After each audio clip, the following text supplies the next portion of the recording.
Hey everyone, welcome back to another episode of Between Two Friends. And today I am just overly excited to have our guest, Ann Kill Ducks, our very first Emmy winner on the show and probably our last. That's just a big deal.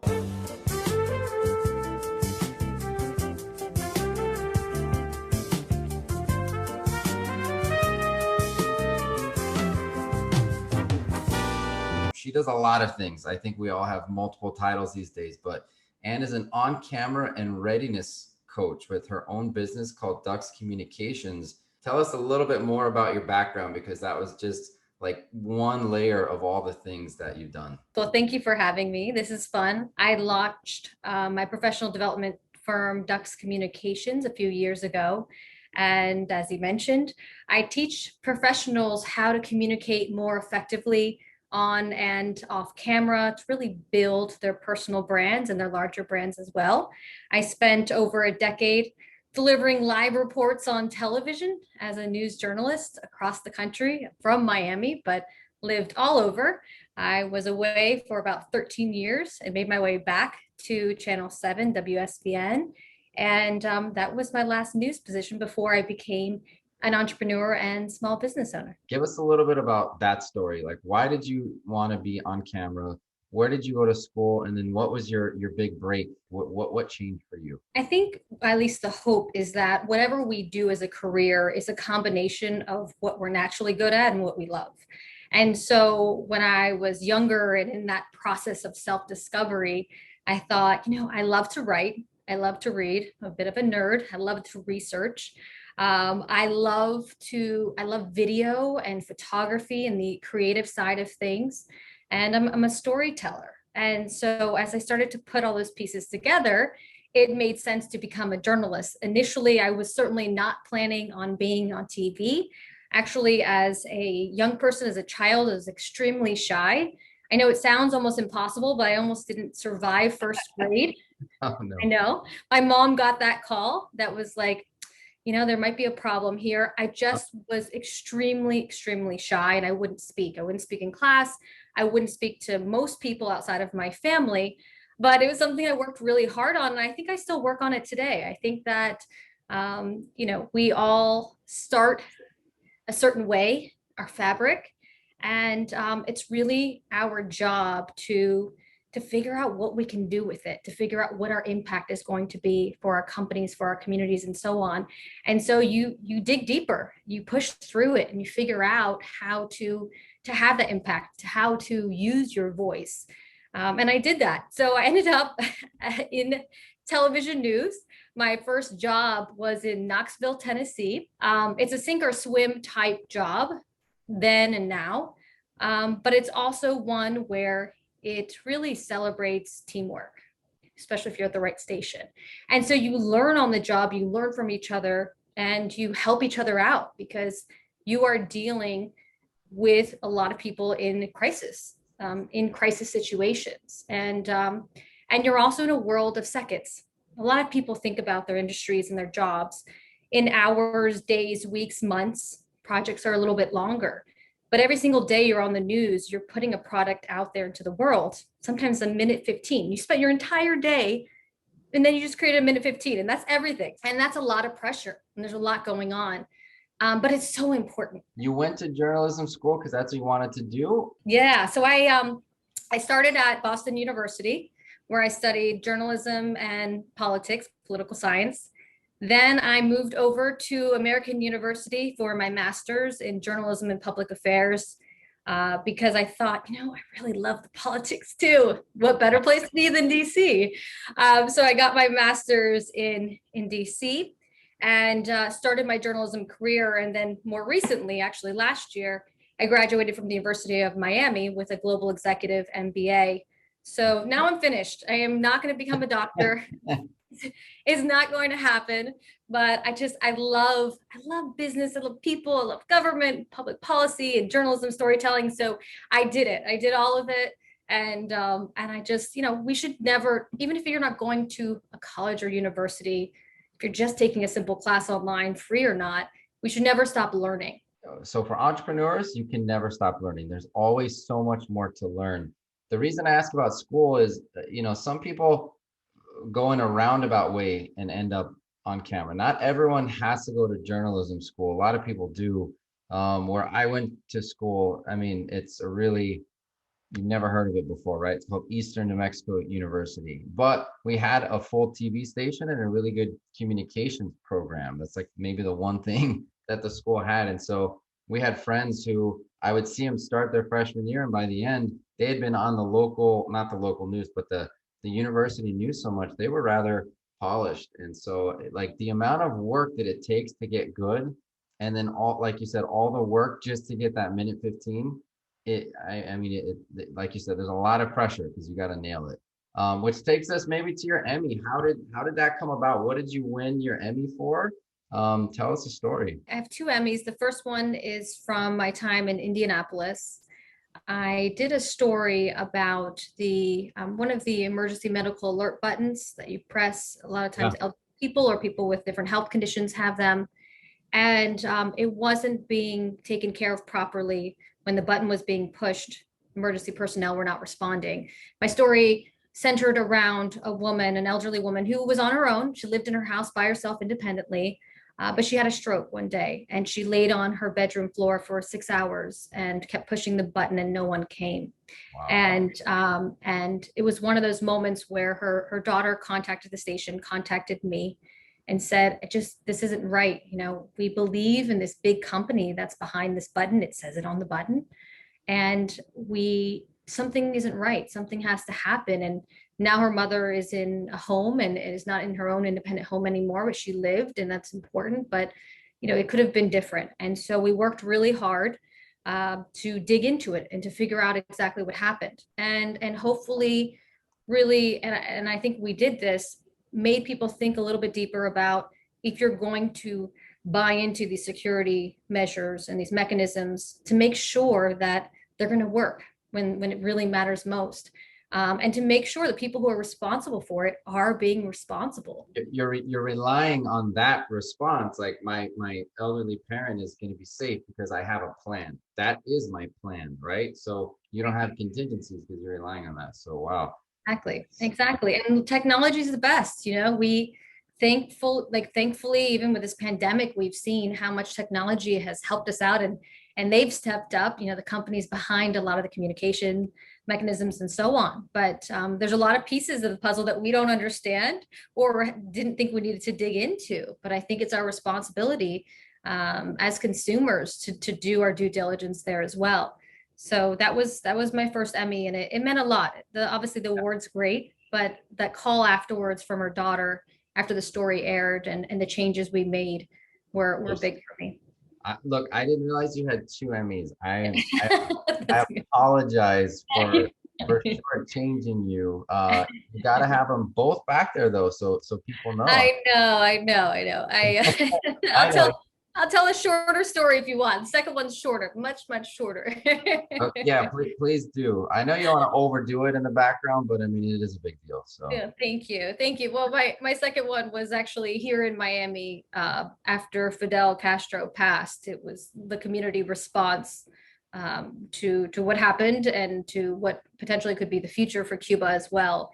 And it was a big team effort at Channel 7. So that was my second one. There's my short story, but equally important and wonderful to make moves here in Miami as well, my hometown. So you've got this amazing career. You're winning Emmys, and then now you have your own business. You know, like what is that all about? In other words, first of all, I really love when people who've always wanted to be an entrepreneur and then they make it happen. Or someone just gets the itch and does it, because there's no right age to go on your own and be an entrepreneur. You can do it at any age. But I love these stories. So again, you're kicking butt in your career and you make a move. So how did that come about? You know, what was the decision making there? Thank you for saying that, by the way. I was 5 weeks from getting married. It was 2018, and I ended up at the doctor's office and I got a cancer diagnosis.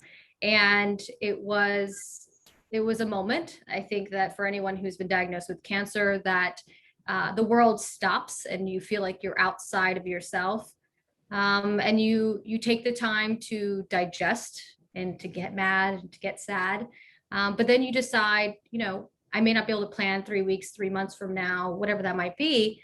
But I'm going to get through this. And so for me, that meant I had to go on medical leave because I wasn't healthy enough to go through the surgery I needed. And I talked to my now husband, and he still wanted to marry me. Isn't that great? He's lovely. It's amazing. And we said we're getting married. We're getting married, and so we'll figure out what happens next. And we got married on a Friday. I had cancer surgery on a Tuesday.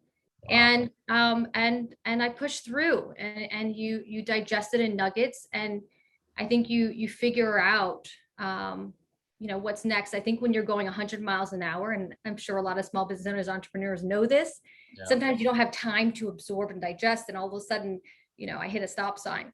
So I started thinking about who I am, those things that make me special, the things that help me create impact in my community and in business. And at the time, I really wasn't healthy enough to go back to the news world, to literally run back into fires and everything else that I'd experienced for so long. And I thought, I don't think there's an end or beginning to jobs. So many times we attach ourselves to what we do or our role or our title. And I think that's a mistake. I think for me, it was like, okay, I'm needing to evolve. And this was abrupt, and I didn't really plan this, but if I'm going to evolve and create an impact, like, what am I great at?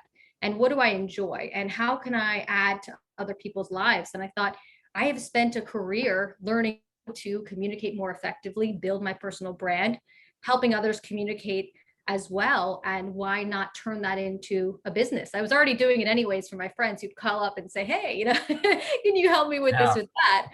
And so it turned into a business. It evolved. Met so many amazing people. I work with small business owners and entrepreneurs. I work with corporate individuals, C-suite. I work with a lot of nonprofits as well.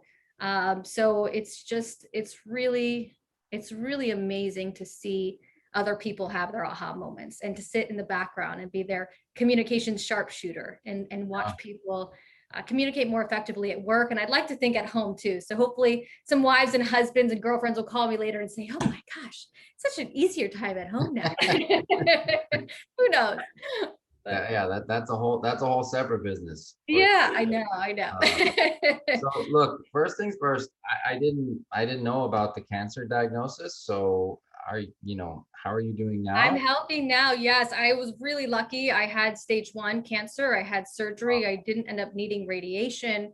And, I felt very, and I do feel very lucky. And as much as I probably picked up the speed maybe too much, and I'm moving very fast now as a small business owner and entrepreneur, because we do all things. At the same time, I'm more thoughtful about my life, and I think I have a really nice balance. And my husband and I have a son, so I'm now a mom. And we had a crazy 2018, 2019. It happened all before COVID, so I feel like we were prepared for a large global pandemic. If you could be prepared for that. That's awesome. Well, I mean, I didn't realize when I asked you that question that a life event, spurred the change. It's a unique story, not totally uncommon, but a blessing in disguise, perhaps. Maybe now you're doing what you're called to do. Yeah, I think we all evolve. And I think your aha moment doesn't have to be a big diagnosis. I know I was very dramatic in my approach. Sometimes it's getting fired. Sometimes it's saying, I don't want to go to work anymore. I don't love my job. Like I am not finding joy in my everyday, and taking that plunge. Sometimes you don't need to get beat up to jump off. And it's scary. I definitely had my moments where I'm saying, am I doing what I'm supposed to be doing? But at the same time, I think that's part of it. If you want to be great, you're going to have to experience those bumps in the road. If you just want to be average, it'll be an easier journey, but one that's less fulfilling in my mind. Absolutely. I hope people hold on to that quote. There's risk with entrepreneurship, but that's where the rewards can come, right? And sometimes getting fired is the best thing that happens to people. And you're right, that's where the change. There's a lot more we could dig into on the entrepreneur side, but tell people where to find you, if they're interested, because a communications coach or on camera readiness coach, that's super interesting and fun, and I bet a lot of people are going to be very intrigued by this. So how does someone reach out to you? Well, my firm's Dux Communications, so you can certainly find me online. The website's up. And as part of really the beginning of this pandemic and this need to communicate on video conferences and virtually, I launched a new curriculum called Live Impact Online. It also has its own website and it breaks down the different services I offer there. It's for individuals and for teams and groups. And it really talks about being on camera and not just sounding good, but looking good and feeling good about the experience as well. Nobody wants to walk away from a business meeting and feel like, oh gosh, I just don't know how I did, or that was recorded, I was live, I can't believe I said that. And it's not about making someone a perfect public speaker. We're not going there. It's about everyday business. And so we talk about vocal variety, how to use your voice more effectively. Some of my clients are amazing speakers in front of thousands of people, but then you put them in front of a computer and they're just like, they can't figure out where things are. The technology is making them feel very unsettled, and it's a different approach. And so a lot of it's also body positioning and feeling powerful in that moment, even what you wear and the colors. So we get into a lot of really fun stuff. I think it's a great time. Everyone seems to be smiling through it. Everybody feels good about the next step. And I think, like anything else, and I think you brought this up earlier, it's always about practice. The more you do things, I tell people all the time, just get on a Zoom call just by yourself, hit record, try things over and over again, whatever it might be, practice, because sometimes we're so mean to ourselves and we think we did horribly, but we watch it back and we're like, wait a second, that wasn't so bad. And then you can really take it up a notch and say, I'm going to try and create a little bit more power in my voice or whatever it might be. And we get there. So on top of, obviously, it helps to have an expert by your side and watching you and monitoring, giving you tips. But a lot of it too is just taking the time to invest in yourself. I've tried at least 10 different microphones. So I would get on Zoom, record myself, play it back on and on. And it's still not perfect, but audio is so crucial to this new way of communication that everybody's doing. So, and this has been really educating and fantastic. And thank you again for coming on. Let's end on this. What is some advice you have for women entrepreneurs or women that want to maybe make the leap and become an entrepreneur? One is, and this is for women and men, really, enjoy the journey. I think it's a lot to jump into a new space, to jump into a space that is your own. So you're creating all the rules.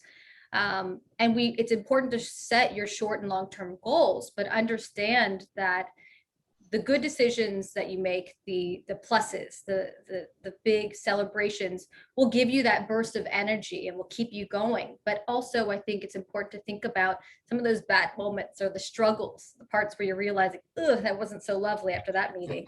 But it forces you to dig deeper and to pivot or push through. So really think about these moments in time as you grow and evolve. And things are changing so rapidly. The technology is changing so rapidly that no matter what we do, it's touching us. And I think one of the positives of the pandemic is that it told us that we are truly living in a global environment. We really are not local businesses only, or South Florida businesses, or national. We really, even as entrepreneurs, are global. And so we have so much more reach. So we should really harness this technology, buy into all those microphones that you just mentioned, right? And figure out how to communicate more effectively with a larger audience, because there is no ceiling. There's no ceiling. Couldn't have said it better myself. The fun part is not knowing really what's coming tomorrow, or just knowing that if you want to pivot or do something new, you have that freedom. And thank you so much again for joining us. I really enjoyed the time, and you have an incredible story, and you're helping other people tell their stories, and that's really cool. So appreciate you being here with us. Thank you so much. Appreciate it. All right. Have a great day. You too.